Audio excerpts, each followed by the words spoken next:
Continuamos estudiando la Biblia, un capítulo cada día. Siempre Dios tiene un mensaje para tu vida. Mateo, capítulo 3. Vamos, abre tu Biblia y vamos a meditar en el mensaje que nos trae. Leamos, en aquellos días se presentó Juan el Bautista, predicando en el desierto de Judea y diciendo, arrepentíos, porque el reino de los cielos se ha acercado. Pues este es aquel de quien habló el profeta Isaías cuando dijo, voz del que clama en el desierto, preparad el camino del Señor, enderezad sus sendas. Juan estaba vestido de pelo de camello, tenía un cinto de cuero alrededor de su cintura, y su comida era langostas y miel silvestre. Aquí entonces en Mateo 3 aparece Juan el Bautista como el precursor de Jesús, del cual profetizó Malaquías 400 años antes. Y vemos que dice que su vestimenta era sencilla y saben, era la misma que usó el profeta Elías. Por eso a Juan el Bautista se le simbolizó con el profeta Elías. Juan el Bautista es un tipo del profeta Elías, tuvo sus mismas características y también su misma predicación. Isaías lo declara también en el capítulo 40, versículo 3, y el mensaje de Juan es complejo y es profundo. Vamos a ver por lo menos 5 enseñanzas en el mensaje de Juan el Bautista. Número 1, él hace un llamado al arrepentimiento. Versículo 2, arrepentíos porque el reino de los cielos se ha acercado.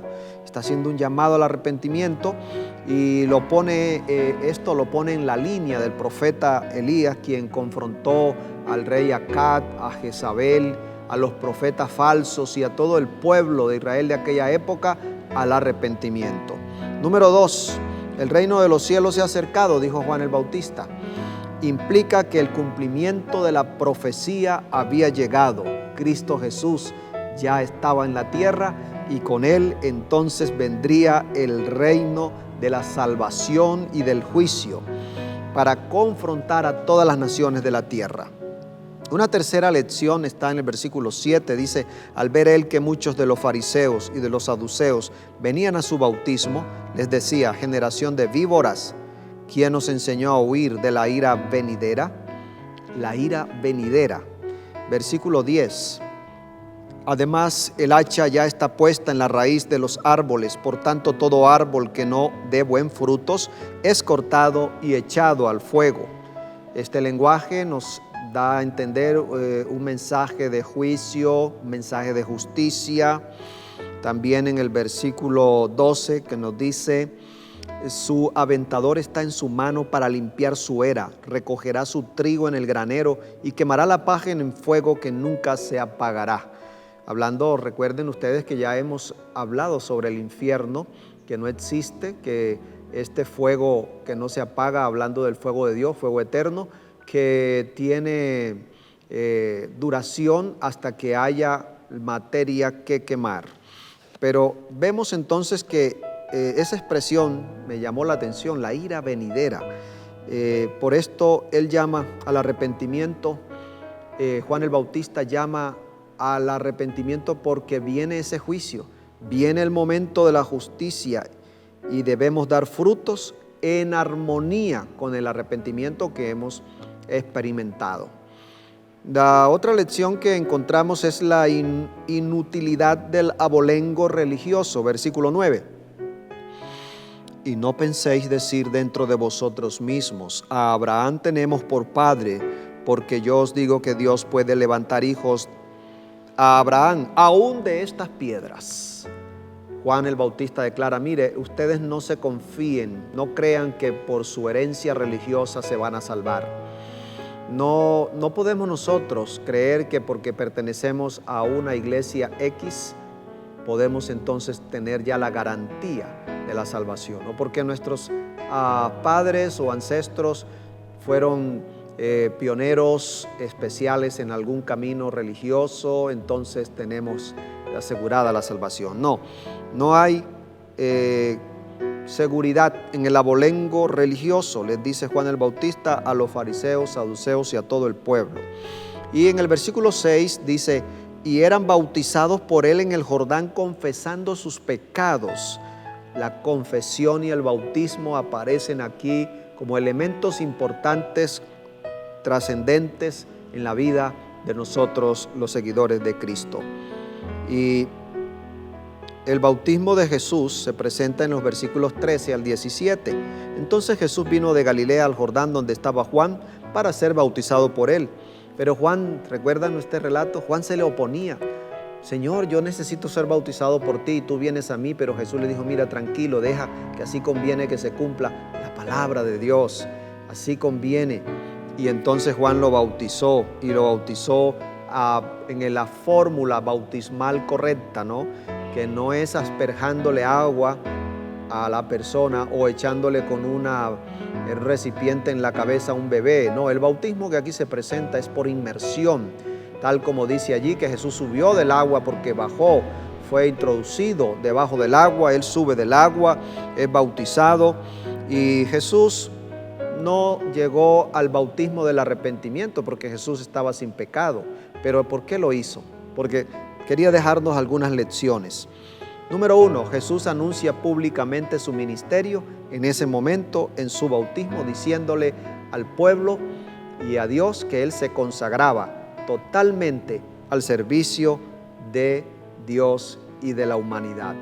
También reflejando su santidad de carácter. Otra lección es que lo hizo para darnos ejemplo, ya que Él mismo lo demandaría de nosotros. Al final de este libro de Mateo, Él dice en Mateo 28, 19, haced discípulos bautizándolos. Ahora nos manda a nosotros a bautizar. Él no iba a mandar a hacer algo que Él no hiciese. Así que por eso Él se bautiza y nos da ejemplo de lo que ahora no debemos hacer. Otra cosa que Jesús enseña en su bautismo es que se identifica con el pecador. Se identifica con nosotros los pecadores y lo hace en todo su ministerio hasta la cruz del Calvario, donde toma nuestro lugar para salvarnos. Y así vemos que Él hizo la obra que debía hacer. Otro asunto que vemos en el bautismo de Jesús es que dice que los cielos se abrieron, simbolizando que la comunicación entre el cielo y la tierra eran restablecidas. Saben, habían pasado 400 años después de la muerte de los profetas ya como Zacarías, Ageo, Malaquías, y esos años habían sido de oscuridad. No había existido otro profeta que predicara, que llamara. Ahora surge Juan el Bautista, ahora surge Jesús, el cielo se abre, viene el mensaje, viene la profecía, viene el Mesías. Ahora también dice que el Espíritu Santo desciende, mostrando el comienzo del ministerio público de Jesús.